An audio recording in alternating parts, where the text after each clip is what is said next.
और समाजवादी पार्टी हर उस पीडीए परिवार के साथ है जिसके साथ बीजेपी सरकार अन्याय कर रही है। कि मठाधीश और माफिया में बड़ा अंतर नहीं है। आप सरकारी एजेंसियों का दुरुपयोग कब तक कर पाएंगे? समाजवादी पार्टी पहले दिन से इस मुद्दे को उठा रही है कि ये इनकाउंटर नहीं है, ये हत्या है। देखिए, मंगेश यादव की हत्या योगी सरकार की पुलिस ने की है, ये पूरा देश जान चुका है। अब उसको कहीं न्याय नहीं मिल रहा है परिवार को, तो वो परिवार माननीय राष्ट्रीय अध्यक्ष जी से मिलने आया है और इस उम्मीद के साथ कि समाजवादी पार्टी माननीय राष्ट्रीय अध्यक्ष जी उसको न्याय दिलाएंगे।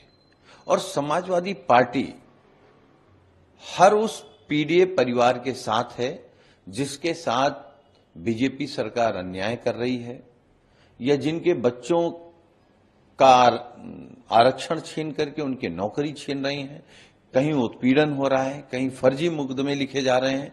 हर पीडीए परिवार के साथ समाजवादी पार्टी के नेता माननीय अखिलेश यादव जी खड़े हैं और समाजवादी पार्टी पहले दिन से इस मुद्दे को उठा रही है कि ये इनकाउंटर नहीं है, ये हत्या है। आप 2 दिन पहले किसी को उठाते हैं, फिर मार देते हैं और कितने सवाल उठे। भाई, एक चीज है कि ये कहावत है कि अपराधी कोई भी हो, अपराध करने के बाद कोई न कोई सबूत छोड़ देता है। तो जब पुलिस ने अपराध किया है तो उनसे भी सबूत छूट गए हैं। अब चप्पल में आप इनकाउंटर कर रहे हो, बिना बुलेट प्रूफ जैकेट पहने हुए इनकाउंटर कर रहे हो। वो समझ में आ रहा है कि ये इनकाउंटर नहीं, ये हत्या है। युवा मोर्चा कुछ करे, भाजपा कुछ करे, जो सच है वो नहीं बदलेगा। और अगर उनको सच पे यकीन नहीं है तो सबके मुकदमे सामने रख लें, समझ में आ जाएगा। माफिया कहां से आदमी शकल से तो दिखता नहीं है, वो तो अपराधों से दिखता है। उस पर कितनी संगीन धाराएं हैं उससे तय होता है कि कौन माफिया है और किस तरीके का माफिया है।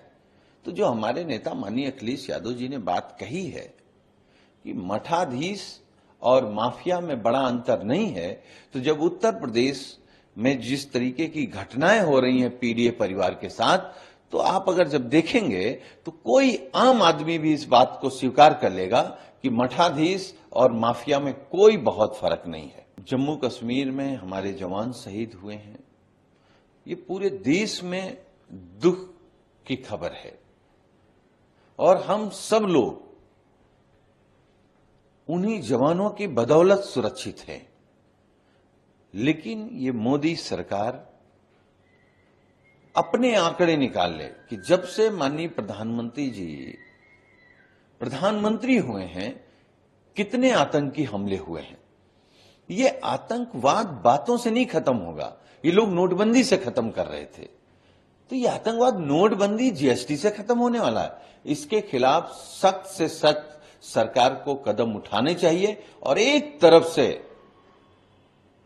आतंकवादी मूवमेंट को खत्म कर देना चाहिए। देखिए, माननीय मुख्यमंत्री दिल्ली के, उनको जमानत मिल गई है।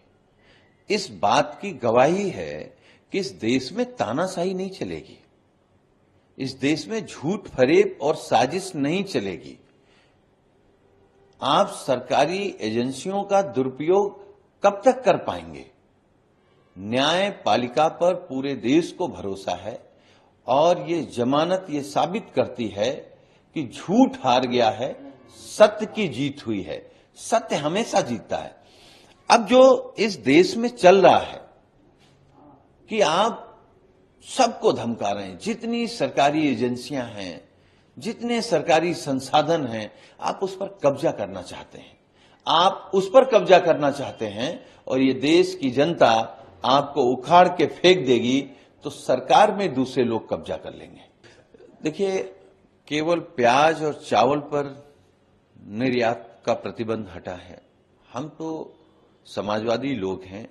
हमारे नेता माननीय अखिलेश यादव जी ने भी बहुत बार कहा है कि इस देश की तरक्की तब तक नहीं हो सकती जब तक आप किसानों को तरक्की के रास्ते पर नहीं ले जाते।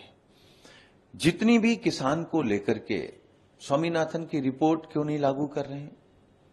काला कानून लाने में आपको देर नहीं लगी, स्वामीनाथन की रिपोर्ट में आपको देर लग रही है।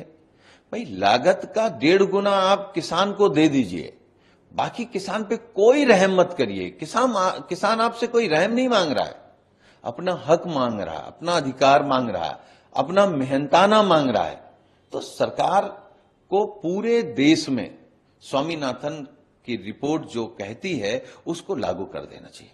अगर आप ये वीडियो YouTube पर देख रहे हैं तो हमारे चैनल को सब्सक्राइब करें और बेल आइकन को दबाना ना भूलें। अगर आप Facebook पर ये वीडियो देख रहे हैं तो हमारे पेज को लाइक करें।